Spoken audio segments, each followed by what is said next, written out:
Sudana's Pilgrimage, Entering the Dharma Realm, chapter of the Flower Garland Sutra.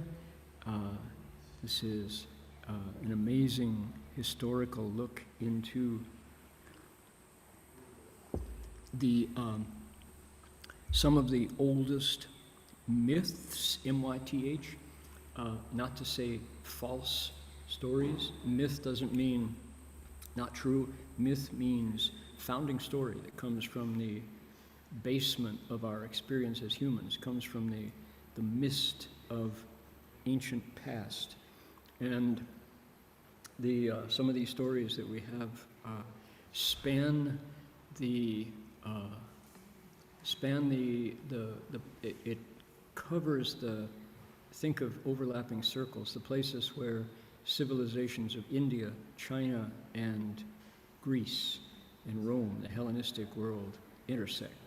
So stories shared from the mists of these founding stories of these civilizations. So let's, before we get too deeply into that, let's look at our protocols here that we use to bring in spiritual presence. We can recite the name of the Avatamsaka, Assembly of Buddhas and Bodhisattvas. Here we go, 7 times. Namo Tassa Guangfo Huang Jing Huayan Hai Wei O Pusa Namo Tassa Guangfo Huayan Jing Huayan Hai Wei O Pusa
And we would like to respectfully acknowledge the Kombumerri people, the Ugambi language region, traditional storytellers and custodians of the land where our monastery is located here in southeastern Queensland.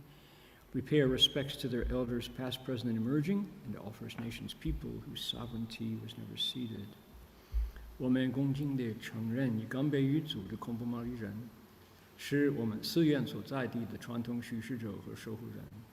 我们向过去、现在和未来的长者们致敬，并且向所有从来没放弃主权的第一民族的原住民致敬。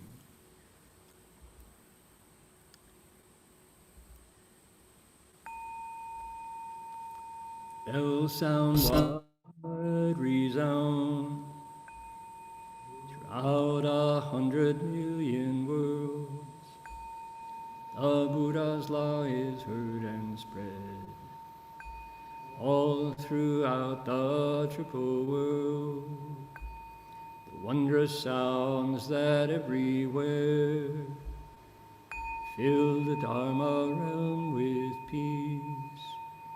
May those who hear it gain the strength to follow in faith the Buddha's path. 众生传3000劫内，佛法扬万亿国中，共训其法界和平，利益报他那后德。Okay. One of these days we'll do that in Chinese. Now, here, let me show you our text for today. Hong Tufo Fashi, your volume is a bit low. If you can move the mic closer. We can turn it up. Okay, is that better, Cliff? How's that? trust that. Let me know how it sounds. Yes, and I'd like to mention that folks are welcome to send in any questions you might have about cultivation and about the Sutra. We'd love to discuss those with you at the end of our lecture. Now, we've got some other goodies to report, things that have been going on here in the Gold Coast Dharma realm the last couple of weeks. We've got a lot of news. We'll save that for the end of the lecture. Here's our text today. Let's jump right in. Here we are. And let's see here.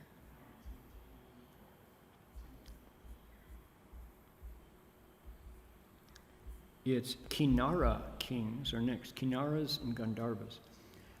Here's the text. Now, take a look. The story goes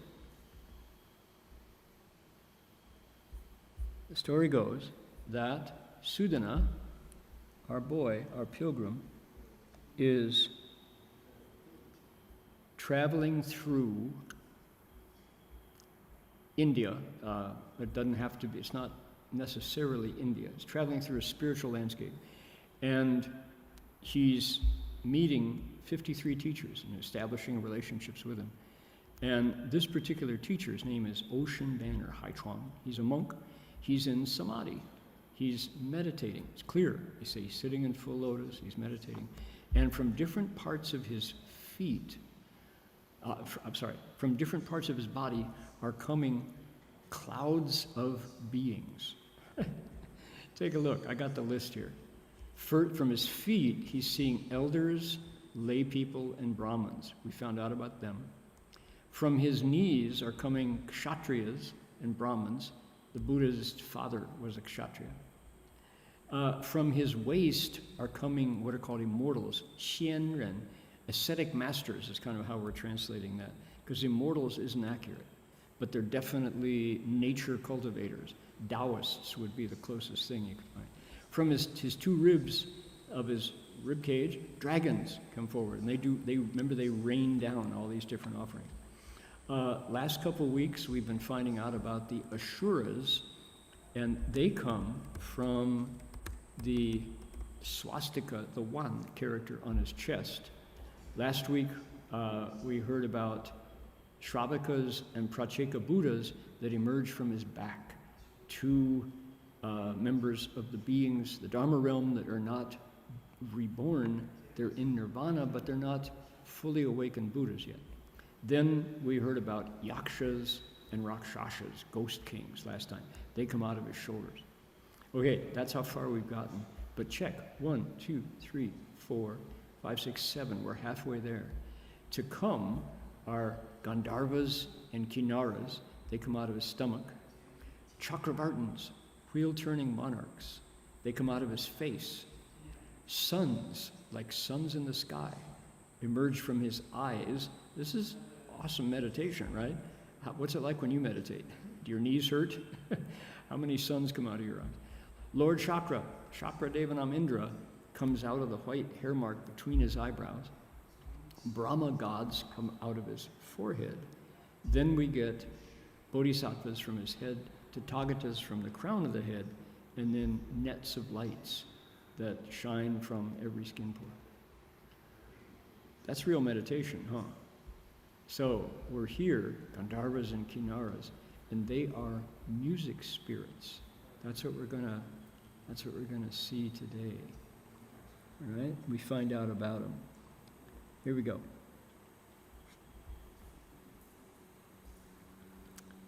Are we ready? Let's see here.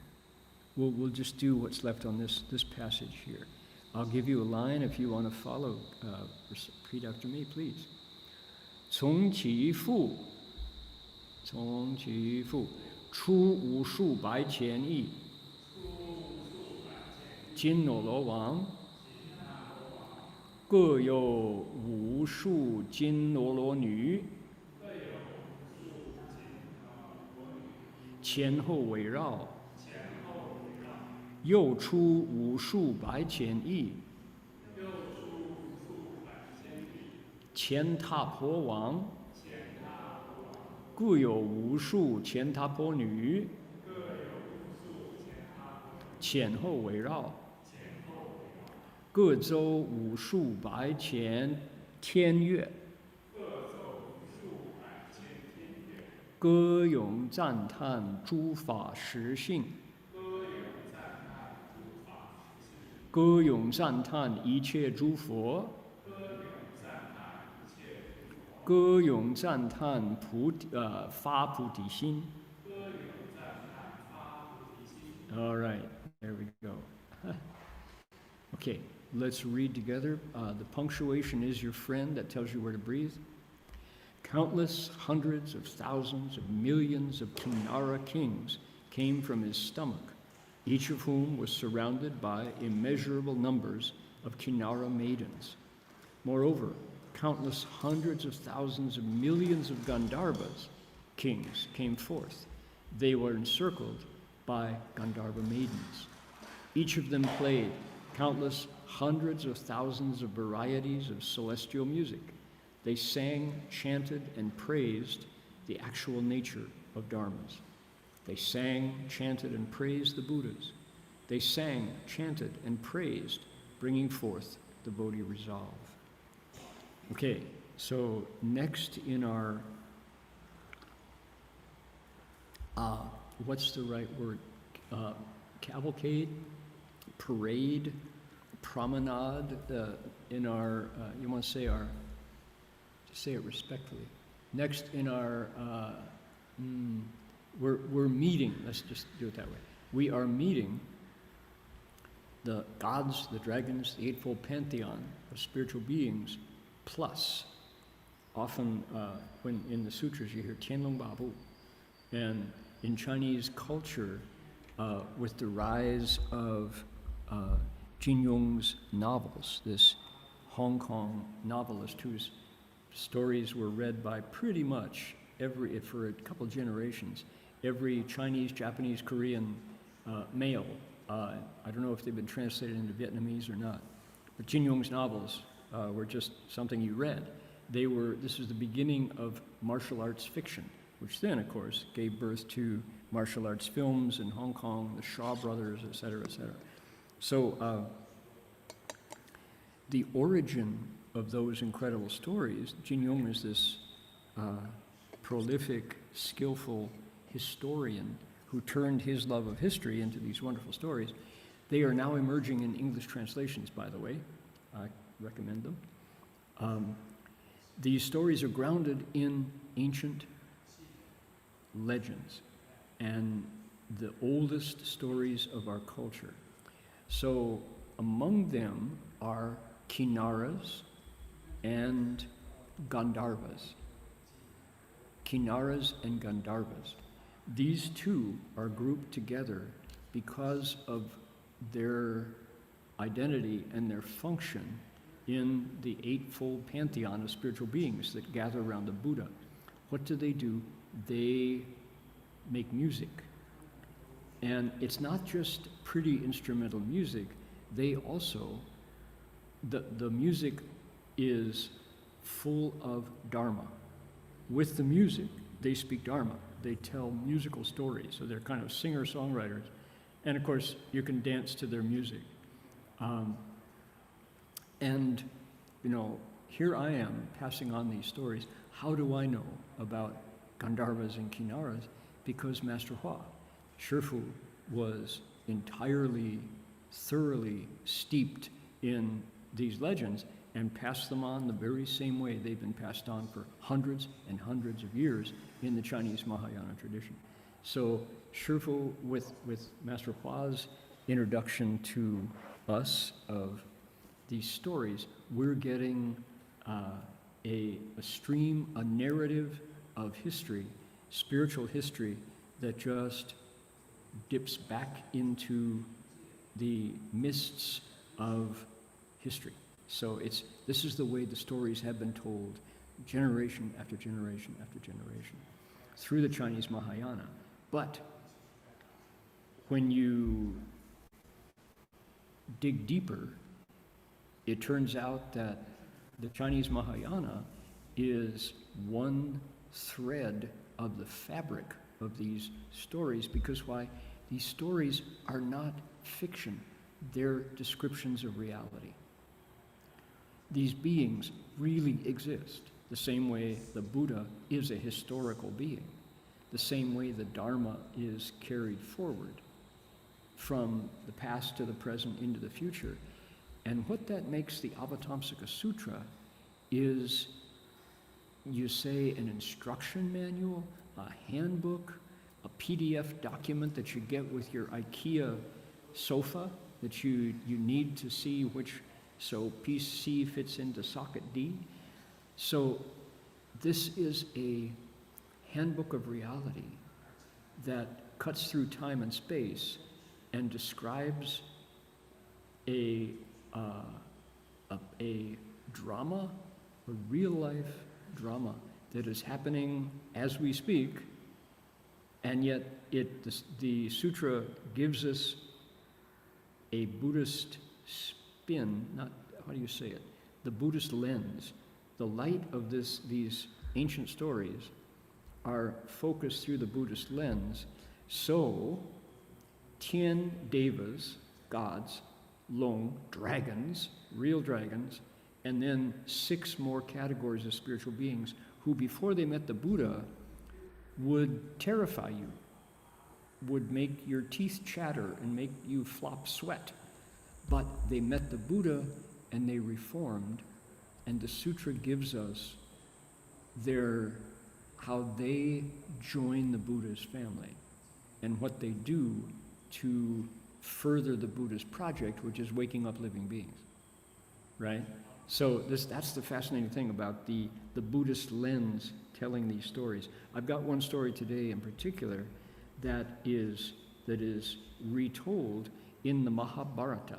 The Mahabharata is a collection of Indian legends that goes back, it's hard to date it. It's hard to know when these stories were collected and gathered in print.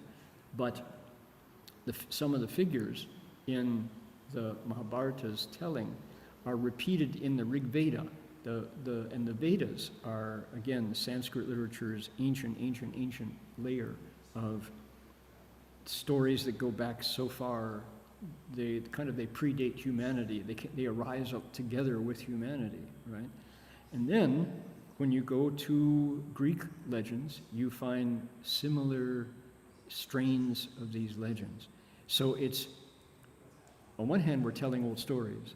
On the other hand, through the lens of the Avatamsaka Sutra, we have this incredible window into a level that includes humanity but isn't limited to humanity.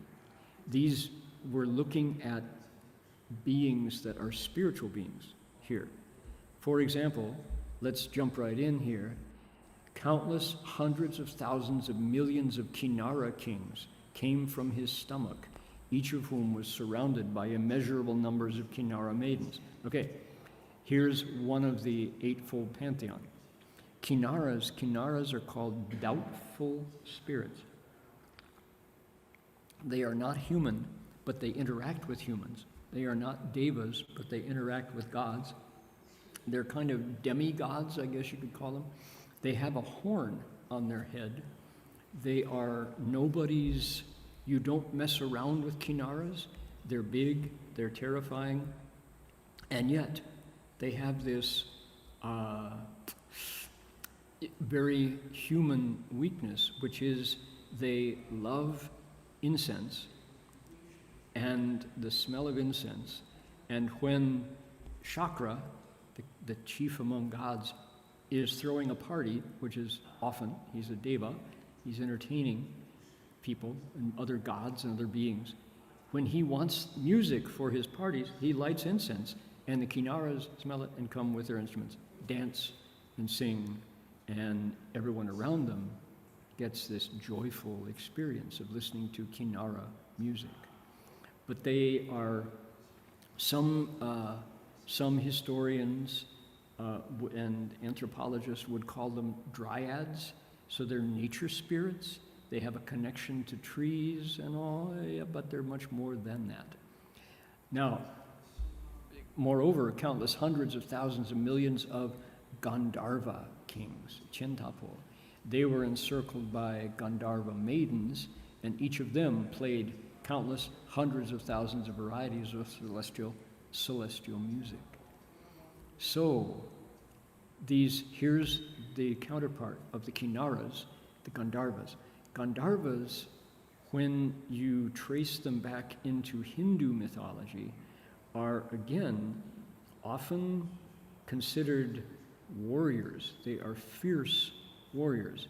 They are able to manifest different shapes. Their skill with weapons is fearsome, but they have this other side, which is music. They're musical, and they play songs, particularly when they sniff incense again.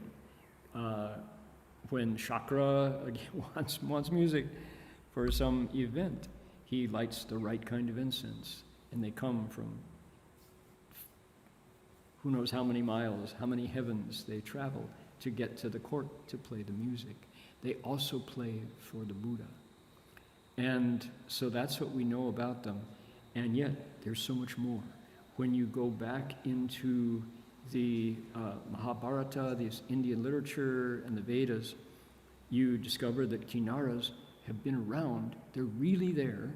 And yet these are the strand of Gandharvas and Kinnaras who have not yet met the Buddha. This is pre-cultivation, Kinnaras and Gandharvas. So after they meet the Buddha, what happens? Take a look. They want to become as wise and as compassionate and as strong as the Buddha. So here's what they do. They sing, chant, and praise the actual nature of dharmas.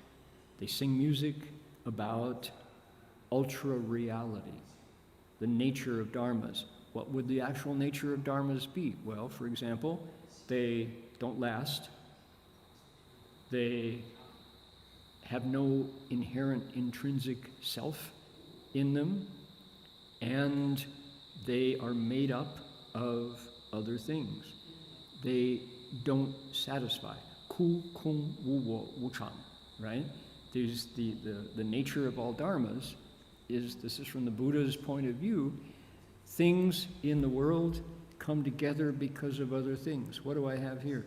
This is a bell banger, right? Here we go, here's the bell. Here's the bell banger.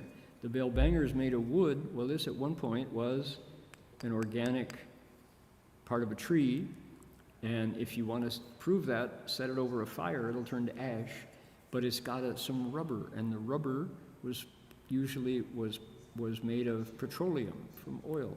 So you put these things together and you have what's known as a bell beater, a bell banger, a stick, donk, right? And yet it's made of other things, and it too will pass away at some point. That's the nature of dharmas. The Gandharvas sing about it.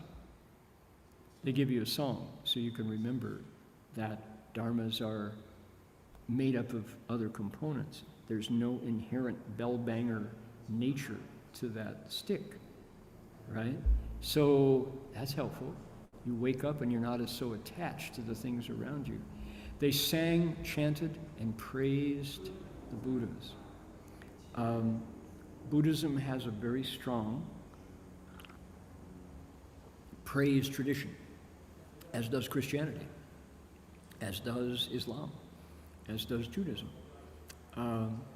So people are surprised if they think that Buddhism is just meditation, because our praise tradition is, if anything, stronger than the meditation tradition. We just finished an entire week here at Gold Coast Dharma Realm praising the name of the Buddha, Amitabha. And the music coming out of the Buddha Hall was just sublime. I live a 7-minute walk away up the hill, and I could hear it from the Buddha Hall, the sound of the chanting and the drum and the bell and the praising. Truly wonderful. And this is true in every country where Buddhism has gone. Vietnamese Buddhist chanting has a unique, wonderful, culturally embedded sound. ancient Vietnamese chanting of Buddhism, Japanese chanting, Korean chanting, and now American in English. We have songs about Guanyin, about Amitabha, about Earth Store, about the Buddha that are going to survive. They're going to transform and bring the Dharma here to the West. So they sang, chanted, and praised, bringing forth the Bodhi resolve. So they're using music to get people to wake up, right? There you go. That's Gandharvas and Kinnaras transformed, having met the Buddha. All right, let's see here. Here we go. Here's Ocean Banner. Let's see here. Gandharvas and Tien Nu. Gandharvas sometimes marry with Deva women. The Deva women like the musicians. No surprise, that's true. Let's see here. Here is a Gandharva. He's got a horse's head. He's carrying his veena instrument, right? Here he is. Who else? Let's see here. Celestial musicians. Here we are, playing a kong ho, looks like. Kind of a harp. This is a modern interpretation. Let's see here. What have we got? Here is a Gandhara maiden, right? Here, this is something, Borobudur, beautiful women. Here we go. Now, this is as filtered in Borobudur, in Dunhuang. In Dunhuang, out in the far northwest of China, the sand caves, on the wall, this is just on a clay compound wall, the artists recreated the reality of Tien Nu. These could be Gandharva females. She's carrying a harp with strings, and you can see the aerodynamics. As she flies, the wind is moving her garments, and she's praising the Buddha with music, right? So I just, here's another. She's playing flute music, sand painting, the Mo Gao Ku, right? The Dunhuang caves. Here we are, here's another one. You can see her weight as she moves through space. So it just calls right away. You have to think, now, is this just a story, or could these be real? And of course, until we open our celestial vision, we have to kind of take them on faith. But the fact that we still have the stories as they have been told and retold through the Buddhist lens for hundreds and hundreds of years, it's the next best thing to seeing them ourselves. Here we are. They sang, they danced, they praised, they played music, getting people to make the Bodhi resolve. How sublime is that? So, yeah. Let's continue. Moving on here. We'll go down to the bottom here. Let's see. We could do parinirvana, guarded. Let's go to the methods in the Buddha's instructions. That's for Jiaoman, right here. We'll go that far. Okay, please read with me. 歌咏赞叹修菩萨行，歌咏赞叹一切诸佛乘，正觉门，歌咏赞叹一切诸佛转法轮门，歌咏赞叹一切诸佛现神变门，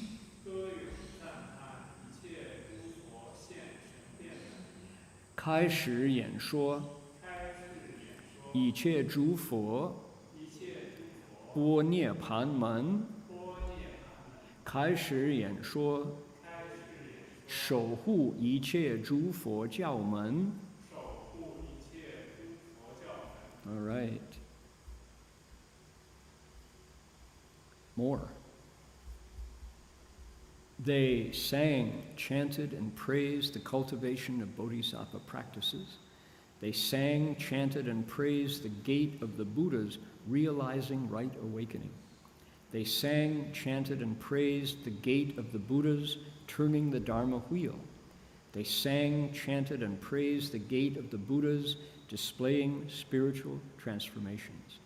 They explained and taught the methods of the Buddha's parinirvana.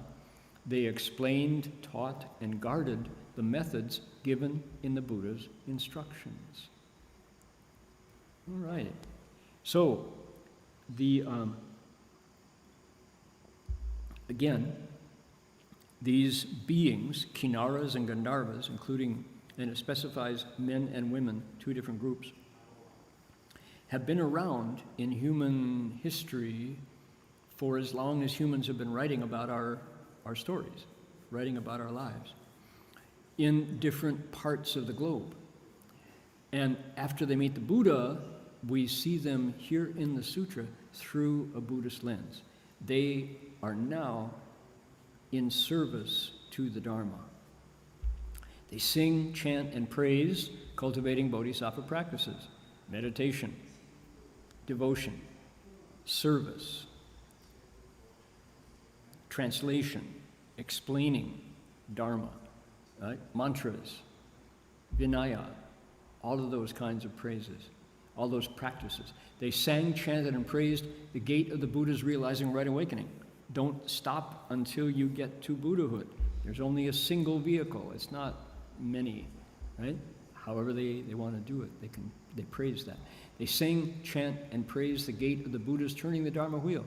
How good that the Buddha chose not to enter nirvana, but stick around and share what he experienced. There was a moment after the Buddha woke up, in our story of the Buddha, where he could have entered nirvana on the spot. And the Devas came down and said, please don't, please teach Dharma. And he said, nobody's going to get it, it's too hard. They don't want to give up their pleasures, or else they're just too ignorant. You know, they're too deep into their ignorance. And the Devas won. The Devas said, don't forget your past vows. Living beings are suffering. Help them wake up. And the Buddha said, okay. But it took him 21 days before he made that decision. So then he came out to the deer park and spoke the Four Noble Truths, and the first monk woke up, and that was the beginning. And here we are 2,500 years later, still doing the same thing, right? Still passing on these stories. They sang, chanted, and praised the gate of the Buddhas, displaying spiritual transformations. There are many stories about Buddhism's arriving in China from India, and that first group of monks who arrived often had to compete with the Taoists, because the Taoists were the indigenous spiritual beings, and they had the king's ear, and they had the money, and they had the good mountains. And when the monks arrived, those who could and felt it was appropriate would display extraordinary abilities. And the king and his court would go, why are we listening to these old guys? Let's see who's better. There are actually historical stories, historical events where there was a competition between the Taoists and the Buddhists. And I won't go into the details, but the Buddha sutras didn't burn in the fire. And so the king said, all right, do I make offerings to you? Speak Dharma for me. Tell me what I get out of Buddhism. So opening the door for Buddhism to arrive, because why? The new religion on the block. It was new. It was considered a foreign religion, an Indian faith. It wasn't Chinese at the start. So early on, some of the monks did display psychic powers. Sometimes sharira were involved. The magical qualities of the Buddha's relics were involved to convince the rulers in particular, or the intellectuals, to give them some time, let them speak, listen to what the monks said. That was the beginning. And then the Taoists and the Buddhists became friends over time. They often shared the mountains. So when Master Yongguan at Guoqingsi in Zhejiang province welcomed myself and my Dharma brothers and sisters to Guoqingsi, because we share a Dharma lineage, and because he respects Master Xuanhua, he took us up to one of the corners of Tiantai Mountain and introduced us to his buddy, the Taoist. And I won't mention the name of the Guan. The Taoist temples are not Si or Yuan, they're Guan. But we went to visit, and this gentleman, the abbot of the Taoist monastery, was a ruddy good bloke. He was a friendly guy, happy to welcome the Americans. He had been actually to New York for interfaith gatherings representing Taoism in the past. And he and Master Yongguan, the abbot of Guoqingsi, were old buddies. And Taoism on Tiantaishan is flourishing. So they're right there together. So, but at the start it was not the case. At the start they were rivals, and Buddhism was the Yindu Waijiao. It was considered foreign. And the fact that to be a Buddhist you shaved your head, well, that was contrary to Confucian principles, where you say, I got my body from my parents, I shouldn't harm a single hair of it. And so the Taoists and the Confucians ganged up on the early Buddhists to say, this religion is absolutely non-Confucian, it's not Chinese, we shouldn't accept it because you shave your head to become a monk. So early on, these stories of when Buddhism first arrived in China, it was considered Indian. And yet, when the monks started using spiritual transformations, the Chinese are going, well, that's pretty interesting. We might want to learn a little bit, stick around. So they explained and taught the methods of the Buddha's parinirvana. This is stories about the end of the path, the success when you cross the finish line. Your time as a human, your time in samsara is completely over. You're beyond arhat. You're beyond pratyeka Buddha.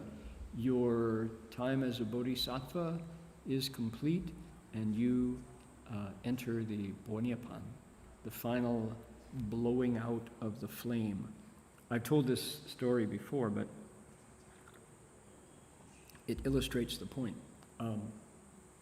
Our beloved mentor, Houston Smith, Professor Houston Smith, early on in the United States, he was the author of the most popular book introducing history of religions and religious studies. It's originally called The Religions of Man, but they wanted to remove the gender specificity of the title, so they called it The World's Religions. So Houston Smith wrote that book, and he himself experienced the religions he wrote about. He could recite the Islamic prayers in Arabic, and did 5 times a day. He was raised the son of a Methodist missionary in China. Professor Smith was born in China. His first language was Chaozhouhua, and he was introduced to world religions by a Hindu Swami, Vedanta Swami, and loved Vedanta. and was fluent in the, the differences among the Hindu sects. And he was a Zen Buddhist who actually practiced Chan, practiced Zazen in Japan. Professor Smith early on made a film. He was a good friend of His Holiness Dalai Lama, and he discovered the issues about the Tibetan tradition of Buddhism, and from that inspiration, he made a movie called Requiem for a Faith. I'll put that, because it's highly recommended. You can still find it. Here it is. It's called, let's go down here. Requiem for a Faith by Huston, Smith. Requiem for a Faith, name of a movie, a documentary about Buddhism that Professor Smith put together. And I was a undergraduate in there we go, Requiem for a Faith, movie. I was studying, I was a freshman in my university program, and our professor, Professor Rosemont, was a friend of Huston Smith's. They had met at MIT, and he played for us one day in class, Requiem for a Faith. And Professor Smith illustrated Parinirvana. He was talking about samsara, and he had a series of candles in the screen. And the candle flame jumped from one candle to the next, and it lit the next candle. And then the flame jumped to the next candle and lit the next candle. And he said, thus it is with samsara. Samsara, shengsi, means continuity, continuing on, and life after life, birth after birth, followed by death, followed by rebirth, followed by another life, followed by a death, followed by rebirth. And the candles were being lit one by one by one. And he said, and then Shakyamuni Buddha sat beneath the Bodhi tree for 49 days. At midnight, saw a bright star, enlightened to the way, and became the Buddha. And he taught for 49 years, lay down beneath the twin sala trees, and entered Parinirvana. And the last candle went poof, and the smoke went up. And that was the last candle. And it made such an impression on me, seeing the illustration of samsara versus nirvana, when there's no further becoming. Nirvana means the candle is blown out, right? There's no more reincarnation, your last birthday. So the Gandharvas are there singing about this, right? So Gandharvas and Kinnaras are explaining, teaching, and guarding the methods in the Buddha's instructions. Now, this word has come in for the first time. They are guarding these methods. So they are spiritual beings. You saw their pictures, and yet they have taken the Dharma and made it theirs, and they are now serving the Buddha by passing on these methods for cultivating to success. Don't you wish you could hear that music, right? Okay, let's finish up here. I'll go down here. Here we go. I'll give you a line, you give it back. Ready? 开示演说，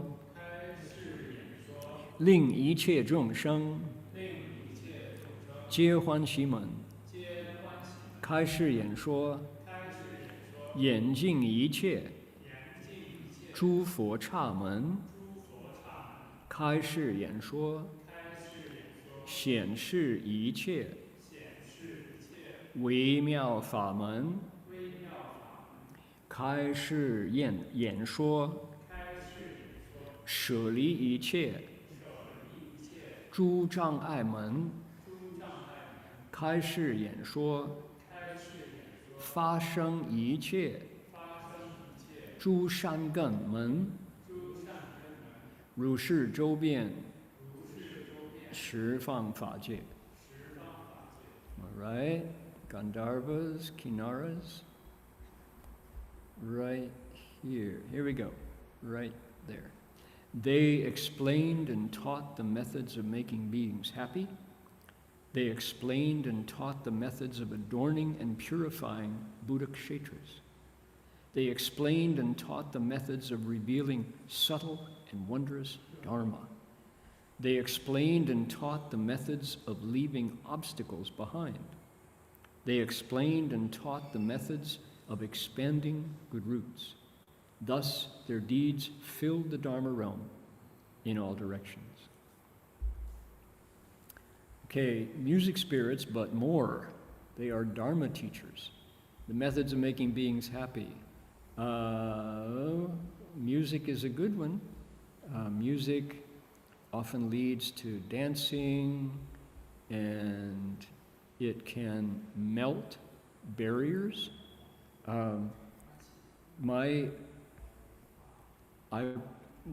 I took the novice precepts, we have a precept that says, I will not sing, dance, play musical instruments, or watch or listen to entertaining diversions. And that's a promise that novice monks make. And yet, Master Hua, in his wisdom, said, you know, a monk who could play guitar in this country, in this culture, would be very useful, he said. He said, you're never going to be Chinese. Don't try to be. Don't use my old methods. You have to use whatever works in your culture. So I heard that instructions and then absolutely disobeyed for 25 years, didn't touch an instrument. I thought I knew better. So there I was in the Berkeley Monastery, and our Thursday night teacher, James Barras, Insight Meditation, East Bay, was, as I was, same generation, same age, a folk singer. And James had a battered Gibson guitar, a J45, and he was the leader of the East Bay community of Insight Meditation from Spirit Rock. And these are mostly psychotherapists, many of them Jewish, but there would be 90 Berkeleyites in our Buddha Hall every Thursday night. And don't you know, these are very opinionated people, intellectual people with lots of theories, lots of ideas, and they weren't shy about sharing their ideas and fighting and arguing. But as soon as James pulled out his trusty Gibson guitar and started strumming folk songs from the 60s and 70s, everybody forgot their differences and sang along together. It was amazing. I'm standing in the back watching this happen, and I thought, maybe I should break out my guitar again. So I finally took my instructions from Master Hua. But it's true, music can do that. Music can harmonize. And there's something powerful about the focused, melodic, harmonious vibrations of music that brings out the best in human nature. So, they explained and taught the methods of adorning and purifying Buddha lands, Pure Land stories. They explained and taught the methods of revealing subtle and wondrous Dharma, how you see principles at work. They explained and taught the methods of leaving obstacles behind. Yeah, exactly. Everything made from the mind returns to the mind. And you recognize that we make our own obstacles, that afflictions are voluntary. They're not fundamental. They're things we pick up and hang on to. Once we let them go, they're gone. They explained and taught the methods of expanding good roots, wholesome qualities, how to, as Shifu would say, 多做善功德, do more virtue, do more good deeds. That makes a better world for you. Thus their deeds filled the Dharma realm in all directions. There you are. I mean, right? These are music spirits, Gandharvas and Kinnaras, behaving the way they do, right? So here's what the sutra does. It gives us a picture of these beings. You remember our list. we had, here we are. We had elders, lay people, Brahmins, Kshatriyas, ascetic masters, dragons, Asuras, Shravakas, Prachekas, Yakshas, Rakshasas. Each one of them, the sutras focusing on their essential nature, but then it shows us how they behave after they meet the Dharma, after they wake up to the degree that they've awakened, and they are genuinely interested in becoming more like the Buddha, because they recognize that he is free. Notice, here's our picture. See my desktop here? You have to look carefully. Here is a yaksha. See my cursor? Here's a ghost king. Here is another rakshasa down here. They are fierce protectors. They are there to make sure that nothing goes wrong in the Buddha's assembly. Beside them are Brahmins and lay people and elders. Back here are bhikshus.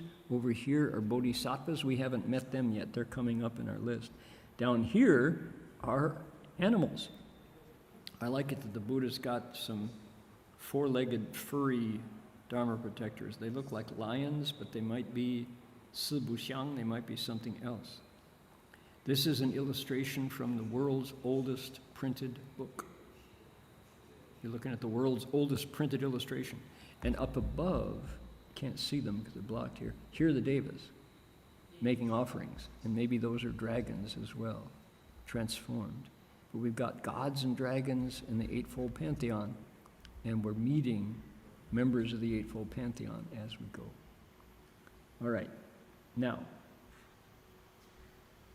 there is a story that I want to share, and this story is about, it's quite a long story, but it comes back from, some people might say it's pre-Buddhist, but it's a story about Gandharvas and Tiannu. They're called Apsara, A-P-S-A-R-A, Tiannu, Apsaras. And they are devis, female goddesses. They are female gods, goddesses. The story goes that often in the mists of history, there is forbidden love stories. Forbidden meaning never going to work out. Love stories between gods and humans. Absolutely going to lead to strife and struggle. This is a story between Urvasi, Urvashi, who is a Devi, she's a goddess, and Puru Ravas, who is a king, a human king. This story is found in multiple texts from every major period of recorded Indian history. It's a love story between gods and humans. And you know there's trouble. Not going to work, sorry. But these stories appear. This happens. And it reveals a lot about early Hindu culture, but not specifically Hindu, but it's got these qualities. And then we reflect on the Buddha's side of things, and we get we can see the Buddhist perspective and learn about our faith.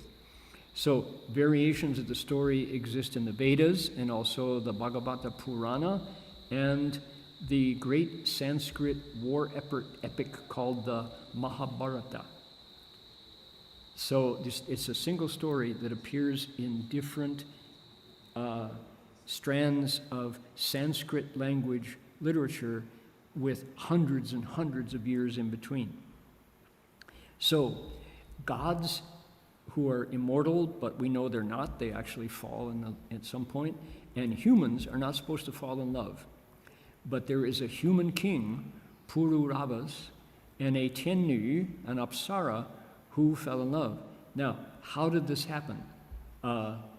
They fell in love, but then they were separated, and they wanted to be together, but neither one knew what the other one was feeling. Urvashi, the woman, lives in Shakra's court. She lives in the heaven of the 33, in the, what's called the Shanjian Dian. Indra, Shakra, she lives in the Deva court. And she is the most beautiful among the Tiannu, among the Apsaras. This word Apsara here is the Latin word for Tiannu, for Devi, for goddess. Pururabhas rules the kingdom on earth. Okay? So, here's the drama. So, she was a woman, Devi, in a man's world, Shakra, right? The king among gods. And in that time, women could not express their feelings. They had to wait for the man to lead the way into a relationship of any kind.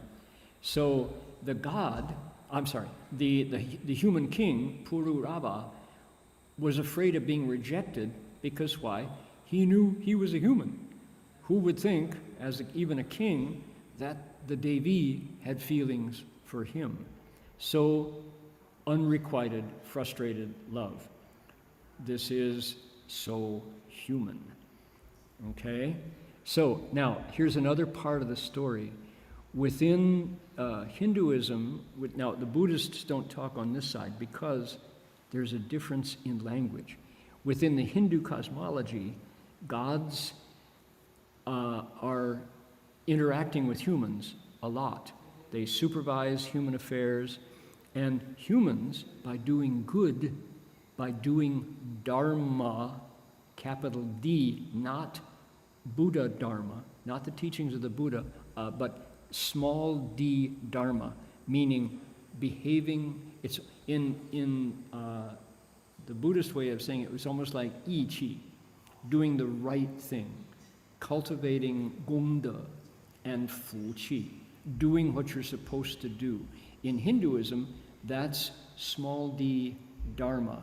And if you are righteous, you behave according to Dharma, but it's a blend of Li, right? Li Mao. You do the right thing every time, you can become a Deva.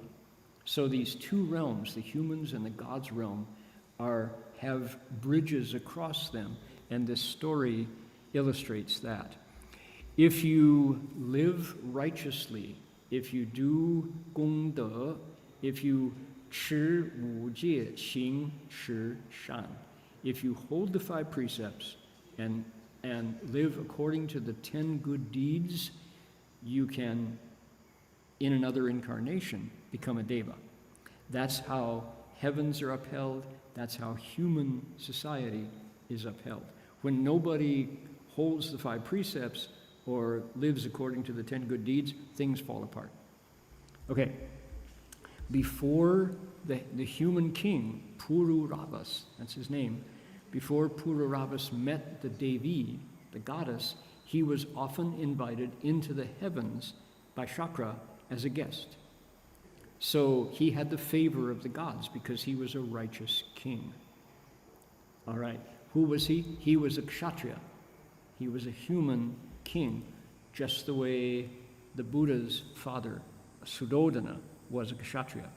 He was a member of the caste of warriors and rulers.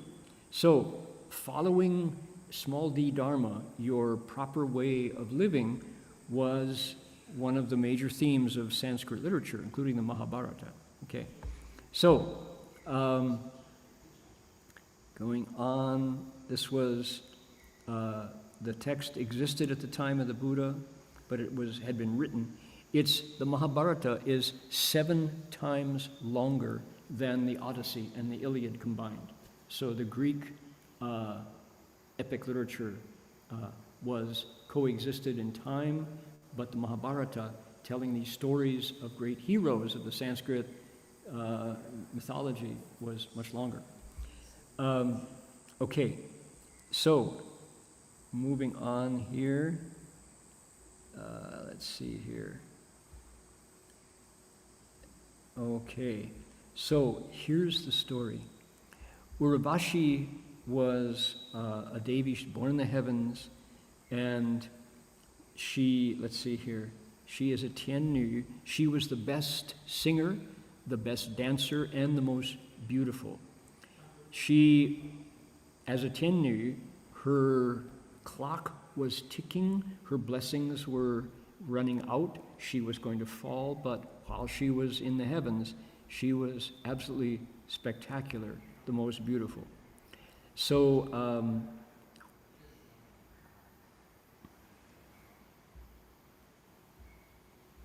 there's story details here about her birth. Yep. Now, interestingly, there's a side aspect to this whole story, which is occasionally Chakra, if he was afraid that there was somebody on earth who could potentially be reborn and replace him as chief among gods, he would send down the Tiannu to seduce and make them fall, make them break their virtue.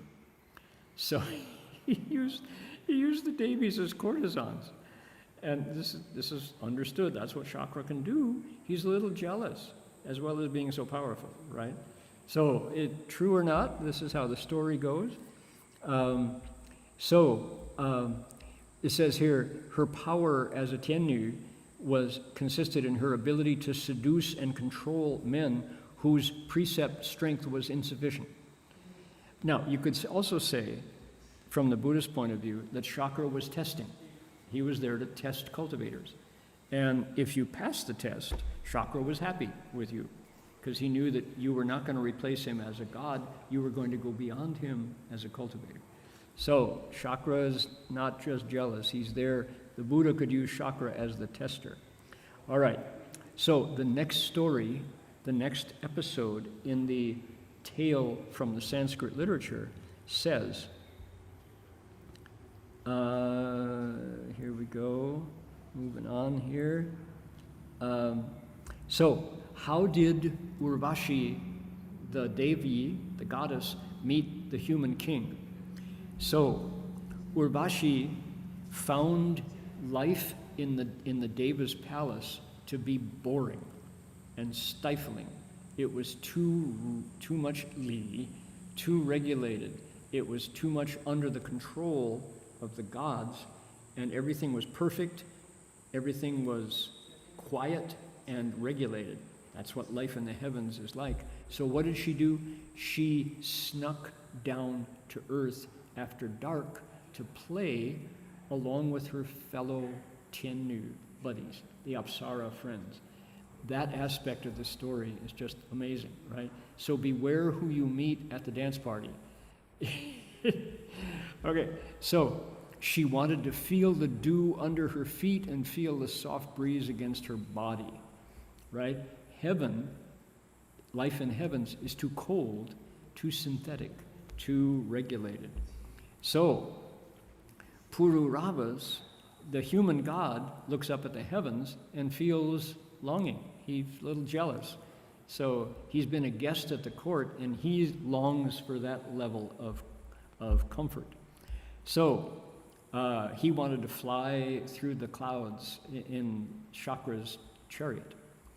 So, okay, just before dawn, on one of these nights, when the goddesses are playing down on earth, on her way back to heaven, Urvashi, the most seductive of the Devis, is kidnapped by a demon. Oh boy. Pururavas, the human king, sees the abduction and flies to her rescue, vanishes the demon, and in the process, their fingers touch as he rescues the Devi, and she, for the first time, experiences the warmth of a human, which is nothing, there's none of that in the heavens. So instantly they fall in love. The human king feels high, being next to the most beautiful of all the Tiannu, who he had admired from a distance in the court, and she is thrilled to feel life for the first time. as a human. So, but he is a very righteous and proper king, and so he sends her back with the other Devis. She goes back to the heavens, but their hearts have connected, and they secretly long for each other, but they don't know how the other feels, right? So you can, the story continues, and it's the Sanskrit epics tell it in great detail, and it's a wonderfully satisfying story. I'm gonna gao yu duan luo. I'm gonna leave it here, but there's many twists and turns to come. But and you think about it. Well, yes, these are true stories, or maybe they're just legends, but they give us all the same. They give us this insight into a thread that of gods and humans interacting, that the Buddha Dharma then recasts in terms of putting it back in the mind and saying everything is made from the mind alone. All 10 Dharma realms proceed from a single thought of the mind. Right? So Pururavasa's, Pururava, because he is bound by small d Dharma, he's a righteous king, he is trying his best to cultivate. And yet here's the Devi who, for the first time, meets a human, and she is bound by her emotions, by her feelings, and they can't communicate to each other. So how Shakespeare would have loved this story. He would have turned this into one of the most wonderful tragedies. A little bit about Romeo and Juliet, the two families in the city of Verona who are rivals, the two rival families. They can't, and yet the two, boy and the girl, fall in love. Similar kind of classic love story, but adding to it the aspect of Dharma, which is righteousness. And Pururava is a righteous king, and he doesn't want to break the rules. And yet somehow they're still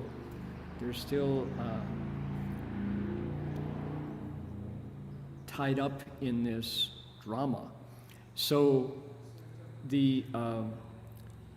when we look at the Avatamsaka's depiction of Gandharvas who do marry Tiannu, Apsaras, for a Devi, for someone like Urvashi, she can marry a Gandharva.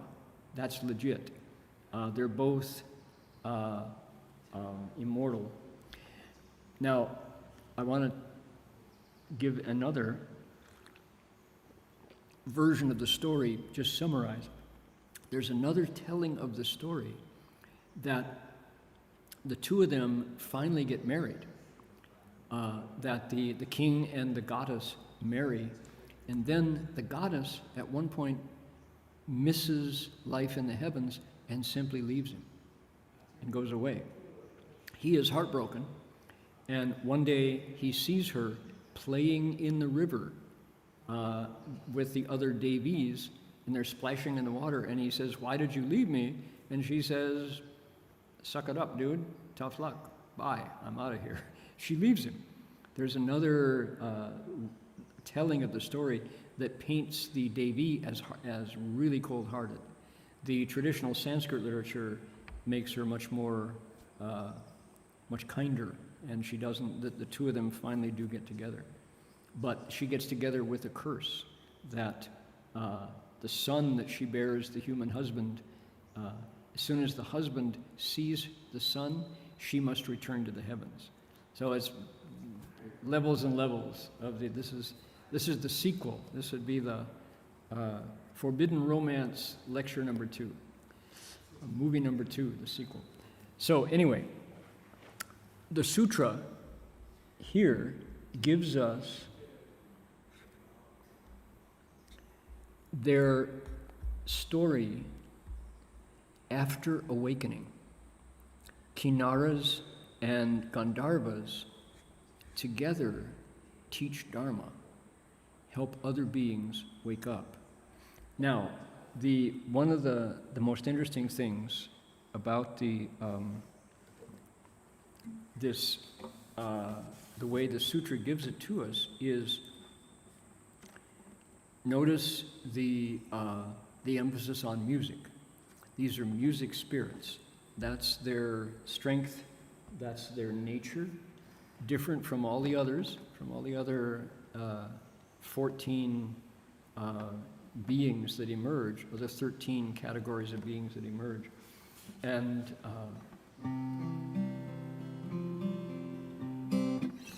there are stories in the Mahayana about where our melodies come from. Namo Guan Shi Yin Bodhisattva, Namo Guan Shi Yin Bodhisattva. They say that one of the awakened elders, patriarchs, ancestors, went to the heavens to listen to the devas sing, to listen to the Gandharvas sing. Maybe they were listening to Urvashi, who knows? And they came back with these melodies. This, I believe, is one of those melodies.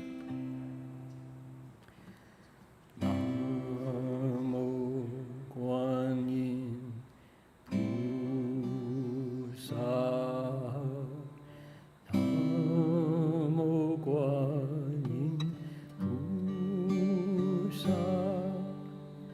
Namo Guan Yin Pusa.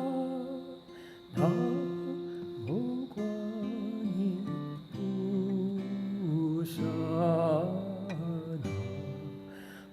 Guan Yin Pusa. Namo Guan Yin Pusa. Namo Guan Yin Pusa. Namo Guan Yin Pusa. Namo Guan Yin There we go.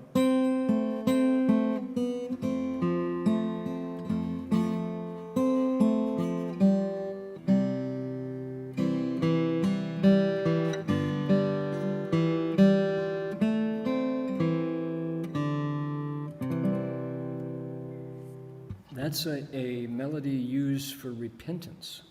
And it's the first time I heard it, I felt my emotions cooled. Emotions went right up my spine. The energy went right up my spine because of the power of this melody. And I identified it as, I know I didn't. I assumed that this is a Deva melody because of its simplicity and its purity and its effect on the body. And I've never heard this. Well, actually, Joanne Shenandoah's Creation Song is a similar function. Native American music, which is, I'm sure, as natural and pure a strain of music as can be. But this, listen to this, just the melody alone, and you'll hear the, see if you can feel it in the body.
So what do you suppose Deva music, Gandharva music is like? I think it's simple, melodic, and physically active. I think it's psycho-spiritually active. It connects to energy centers, I believe, and that's why it's so special. Now, I'm just guessing. Somebody could say, no, that melody is actually something else. But there are stories in our Mahayana that monks who had abilities went to the heavens, heard the music, and brought it back. So there's a tune called the Hai Chao Yin that is probably a Deva tune. I think our standard Namo Guan Shi Yin Bodhisattva Namo Guan Shi Yin Bodhisattva Na. I think that melody, Namo Amitofo, Namo Amitofo. I believe that's a Deva melody. I think it came originally from a source. Now, there's some people will tell you that the music of Bach, Johann Sebastian Bach, is as Deva sounding, that when you hear that music, it cools the nature and it brings heaven here by having its effect on us of taking us. It's as if we suddenly stepped into the heaven of the 33. Now, who was Johann Sebastian Bach? Was a story for another time. But when you hear some of that incredible music, other people will tell you that the Handel's Messiah is that has that same effect on people, that it gives you a sense of being in the heavens somehow. So, now next week we're going to move ahead because we have the Zhuanlong Tianwang, the Chakravartins, the wheel-turning kings, coming up next week. And that's the next group. And they have an incredible backstory. It's not a story of unrequited, disastrous love like humans and gods. Maybe it is, but that wasn't recorded anyway. So, what we do have is the Chakravartins are the closest level of gods to humans in the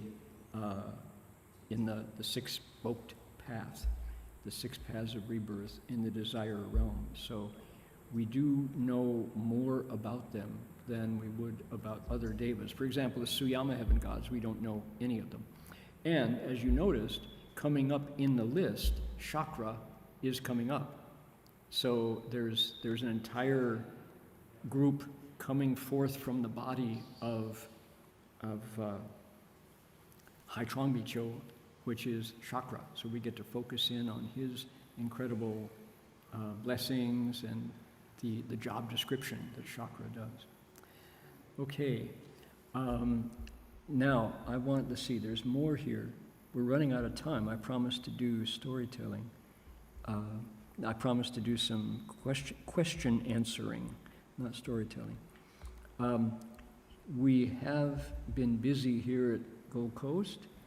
Here is our precepts for the deceased community afterwards.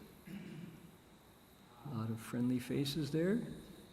Count the number of Bhikshunis, remarkable bright light shining here. Here is our gathering to welcome a new trainee, Qinjue, This is our Buddha hall. You can see the Buddhas right behind me, real time, right there. You see the large group that gathered to help Qinjue leave home. Not leave home, not exactly, but to prepare. He's a trainee at that point. We had our Amitabha session finish up just yesterday. We had a remarkable story emerge. Yesterday, last night, I was contacted by one of our Dharma friends at Longhua Si, Dragonflower Monastery, built in Shanghai in the 4th century. And this is a photograph from 1990. Here you're looking at 600 men and women becoming bhikshus and bhikshunis and taking various levels of precepts outside Longhua Si. You see Shanghai Longhua Gu Si 1990年下传界三坛大街法会圆满会的留影。And this is they have a remarkable camera. Everybody sits in a circle and the camera swings around in 360 degrees and takes the picture as it goes. And the result is high resolution. Here in the center, Master Mingyang, the Dojie Heshang for this particular encounter. Oops, cross, here we go, right there. Here's Master Ming, here's Master Zhen Chan. These are familiar faces of anybody who's clocking the monks and nuns who came to CTDB for our water, land, and air. These are the very same monks who led. Here to Master Mingyang, to his left is Jueguang Fashi from Hong Kong. To Zhen Chan Fashi's right is Yongxing Fashi from Hong Kong. And to his right is Mingzhe Fashi. He is the last Dharma brother of Mingyang, descended in Dharma lineage from Master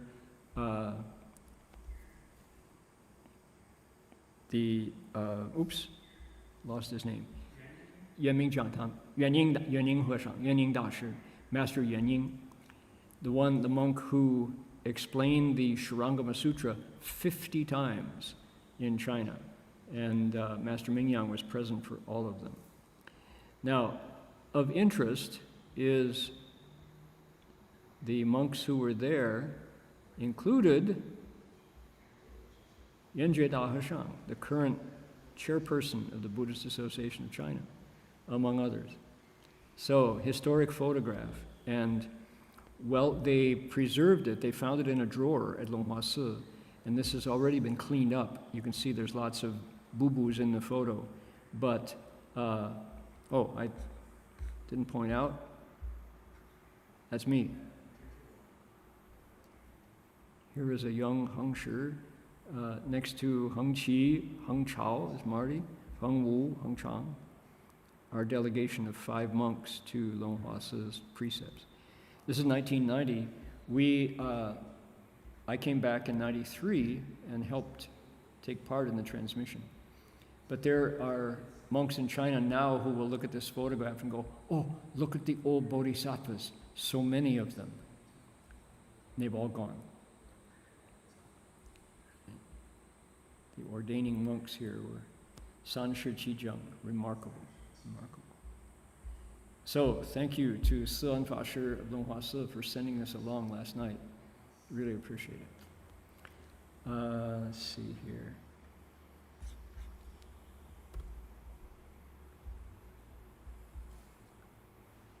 Everybody's checking their watch to see how much time we've got. Here we go.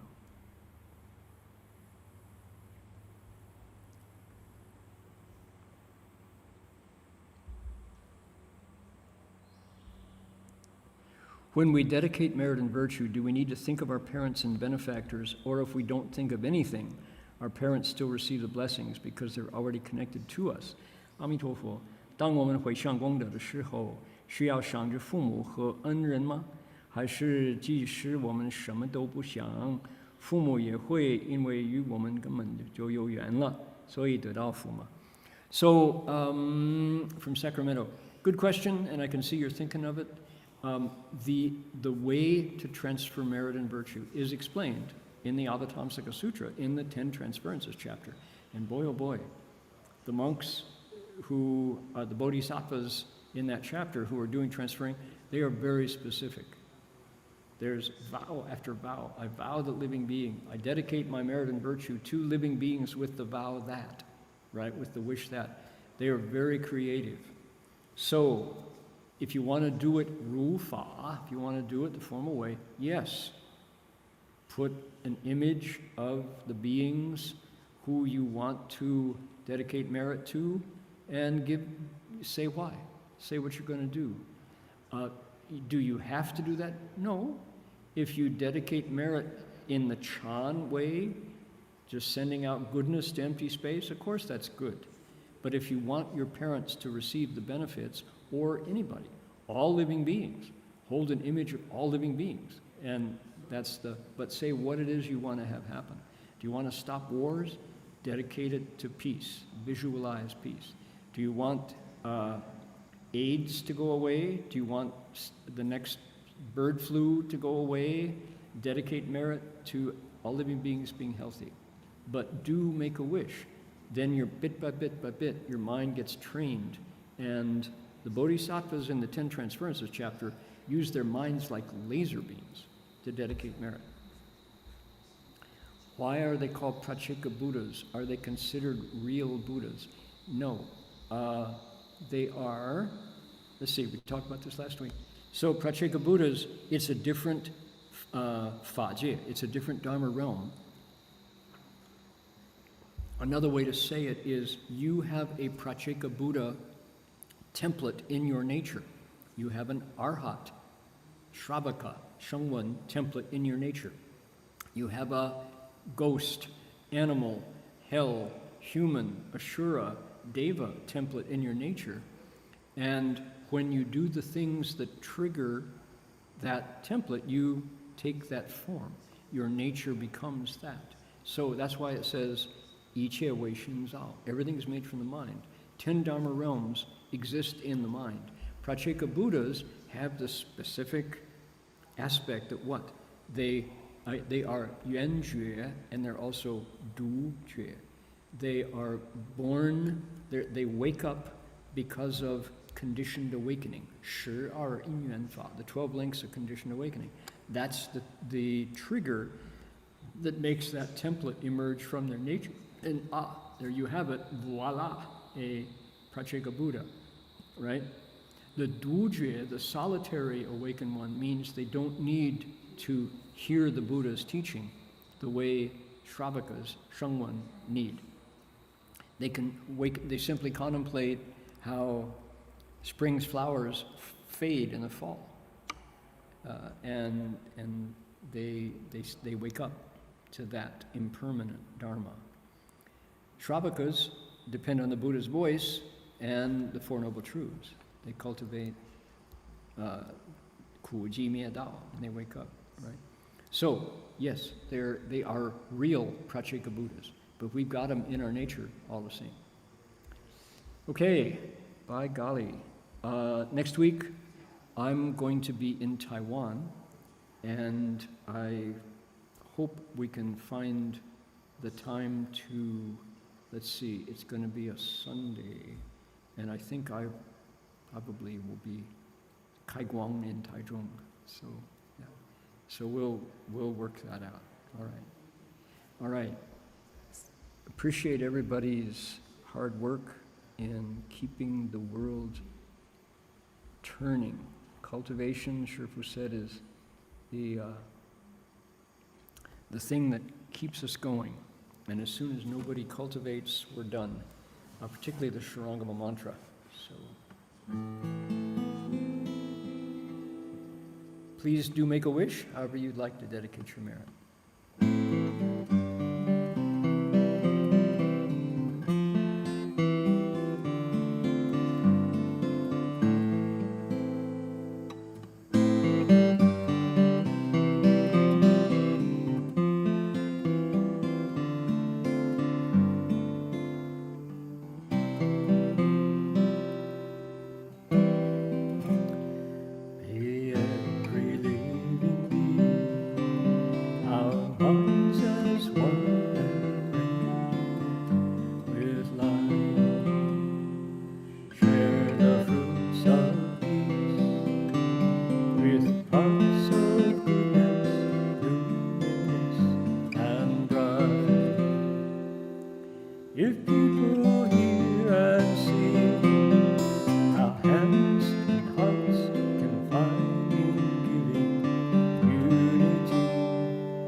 His boundless light dispel the darkness of our endless night. Because our hearts are warm, this world of painters into paradise. May all become compassionate and wise. May all become compassionate and wise.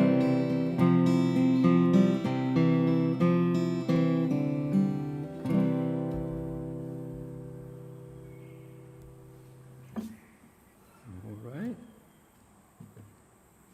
Going to put Guanyin Pusa on the screen and invite everybody to join with me. If you'd like to make 3 bows, here we go. First bow. Second bow. Third bow.